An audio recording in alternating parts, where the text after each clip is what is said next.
Everyone. So today I'm just going to talk about how the conscious mind affects and interrelates with movement. So the thing that I've been learning about evolution and the way life builds on top of itself is that once a feature has been built, everything kind of builds on top of that. So our hypothalamus is really old. It's like really, really old. And the hypothalamus is what regulates basic things in our body: eating, drinking, talking, walking, fucking, shitting. All of these things are essentially regulated automatically by the hypothalamus. The thing you think of yourself as you, doesn't need to be involved in that. That's just like the thing you think of you, this descriptive kind of discursive thing, this thing that speaks in language, this thing that has a sense of self. That's like an additional add-on to our bodies. But we've got these deep processes that, when we're sleeping, where does that you go? And these deep processes take over. And you can test this by that same thing they do when you go into a doctor's office and they hit your knee and your knee automatically has a reflex. That's totally mediated by the spinal cord. The thing you think of yourself as you, has no place in that. And there's a lot of other things that are like that as well. For example, walking. Walking is something you do automatically.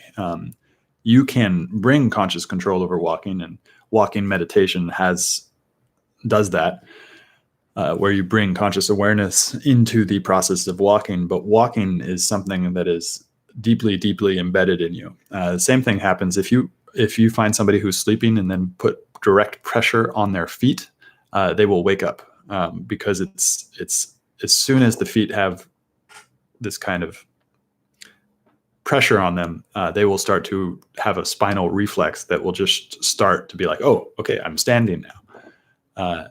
So and this works with a lot of different things. I was just listening to a Jordan Peterson YouTube video on Maps of Meaning on YouTube. And he talks a lot about the hypothalamus, that the hypothalamus will take over. If you get really hungry, the hypothalamus will take over and get you some fucking food. And that's just not something that the thing that you think of yourself as you, will be able to stop. And it's the same thing with drinking. Like at a certain point, if you stop drinking, hypothalamus will take over. Same thing with breathing. You can stop your breath consciously, but at a certain point, that unconscious thing will come right back in and take over control in order for you to survive. Because the primary goal of the thing underneath the thing you call you, this kind of like animal inside of you, that animal is designed over millions of years to seek life, to remain alive at all costs.